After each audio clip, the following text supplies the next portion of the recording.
तमिलनाडु में तमिल, बंगाल में बंगाली, तो महाराष्ट्र में मराठी क्यों नहीं? क्या जो हिंदी में बात करते हैं उनको जबरन मराठी सीखनी चाहिए? आखिर यह बहस इतनी क्यों बढ़ गई है? क्या है सच्चाई? यह सिर्फ एक भाषा का मुद्दा नहीं, पहचान, अस्मिता और संविधान का सवाल है।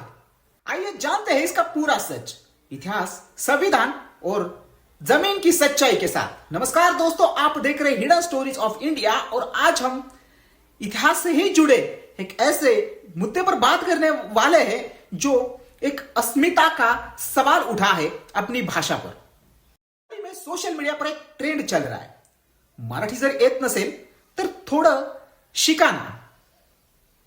अगर आपको मराठी नहीं आती है तो थोड़ी बहुत सीख लो, क्योंकि अगर आप इतने दिन से महाराष्ट्र में रह रहे तो आपको थोड़ी बहुत तो मराठी आनी चाहिए। और इसी पर आज एक ट्रेंड चल रहा है जिसका लोगों ने बहुत ज्यादा बड़ा इशू बनाया है। मुंबई हो, पुणे हो या फिर चाहे वो नागपुर क्यों ना हो, महाराष्ट्र की इतनी बड़ी सिटीज और वहां पे हिंदी बोलने वालों की आबादी ज्यादा है। वो लोग यहां बहुत सालों से रह रहे, तो सवाल यह है कि क्या इनको मराठी सीखनी चाहिए? 20-20 सालों से यहां पे रह रहे या फिर आपकी एक पीढ़ी यही गई है महाराष्ट्र में, तो हां जरूरत है आपको थोड़ी बहुत सीखने की।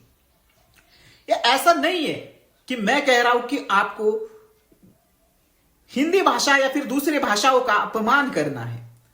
मैं कह रहा हूं कि आपको थोड़े बहुत वर्ड्स आने चाहिए। उसके क्यों आने चाहिए? क्योंकि हमारा जो काम है या फिर यहाँ के जो लोकल लोग हैं वो वही भाषा समझते हैं और ज्यादातर लोग इसी भाषा में बात करना पसंद करते हैं। चाहे हम सोशल मीडिया पर क्यों ना बात करना चाहे, हम सोशल मीडिया पर अगर कोई दूसरे स्टेट का बंदा या फिर बंदी बात कर रही हो तो हम चाहते हैं कि वो हमारी लैंग्वेज में बात करे, तो हम उसको सिखाते हैं कि ऐसे ऐसे बात करो, ये करो, वो करो। तो अगर आप यहां पे रह रहे तो थोड़ी बहुत आपको सीखनी चाहिए। और इसी को एक बहुत बड़ा विवाद बना दिया गया है। जानते हैं इतिहास क्या कहता है, मराठी कितनी पुरानी है और हिंदी कितनी पुरानी लैंग्वेज है, दोनों लैंग्वेज कितनी पुरानी है, इसके बारे में इतिहास क्या कहता है। मराठी भाषा का इतिहास लगभग 1000 साल पुराना है।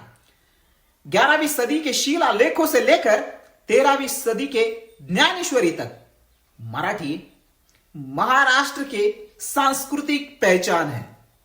हालांकि हिंदी का आधुनिक रूप 19वीं सदी के बाद उभरा। ब्रज, अवधी जैसी भाषाएं कबीर और तुलसीदास के युग से अस्तित्व में हैं। दोनों भाषाओं की जड़ें गहरी है, लेकिन मराठी को प्राथमिकता मिलना स्वाभाविक है। बात करते हैं संविधान इसके बारे में क्या कहता है। अनुच्छेद 19(1)(e) में संविधान कहता है कि भारत का हर कोई नागरिक भारत में कहीं पे भी जाकर वो रह सकता है, वहां पे काम कर सकता है। अनुच्छेद 29 में लिखा है कि भारत का हर नागरिक अपनी भाषा और संस्कृति को बनाए रख सकता है, चाहे वो किसी भी राज्य में क्यों ना हो। मतलब यह है कि आप चाहे महाराष्ट्र में रहे या फिर कहीं और, अपनी भाषा आप बोल सकते हैं। इसका मतलब यह नहीं कि आप वहां के लोकल लैंग्वेज उनका मजाक करें या फिर उनका अपमान करें। वो स्थानीय लोग वो सह नहीं सकते हैं। संविधान हर राज्य को अपनी राज्य भाषा घोषित करने की अनुमति देता है।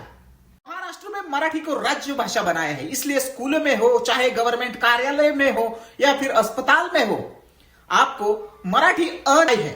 समस्या तब बन जाती है जब कुछ बाहरी लोग आकर यहाँ के स्थानिक भाषा का अपमान करते हैं। स्थानीय लोग बाहरी लोगों का तिरस्कार करते हैं। भाइयों को लग रहा है कि उनकी जो मराठी है वो साइड में की जा रही है और हिंदी भाइयों को लग रहा है कि उनपे मराठी लाद दी जा रही है। तो असल समस्या है सिर्फ संवाद की। समाज नेता या किसी भाषा को टारगेट नहीं कर रहे, बस कह रहे हैं कि अगर 10-20 साल से आप महाराष्ट्र में रह रहे तो सीखना आपको चाहिए।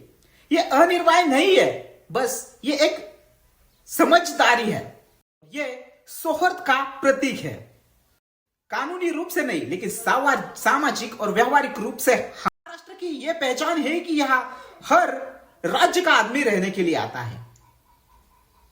2011 की जनगणना के अनुसार मराठी जो लोग हैं वो 70% है और बाकी जो लोग हैं वो अलग अलग राज्यों के हैं। तो इसका समाधान क्या है? जो हिंदी में बात करते हैं उनको मराठी का सम्मान करना चाहिए और मराठी सीखने का प्रयास करना चाहिए। मराठी भाषा को हिंदी भाषा से कोई खतरा नहीं है, बस सहयोग दिखाना चाहिए। मराठी भाषा हमारा गर्व होना चाहिए, दीवार बिल्कुल भी नहीं।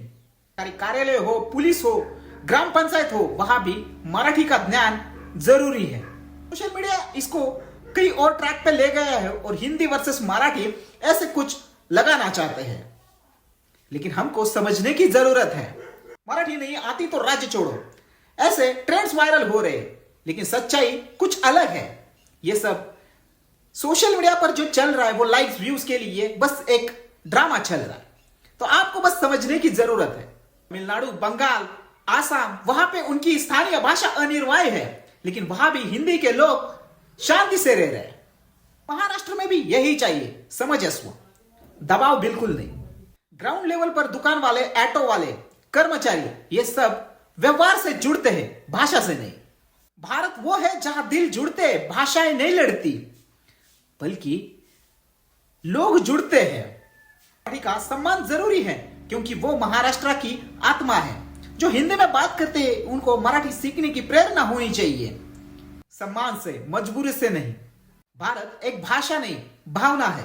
मराठी माझी अस्मिता है, हिंदी मेरी भाषा है और भारत मेरी पहचान है। और यही है हिडन स्टोरीज ऑफ इंडिया। यहां लोग दिल से जुड़ते हैं, भाषा से नहीं।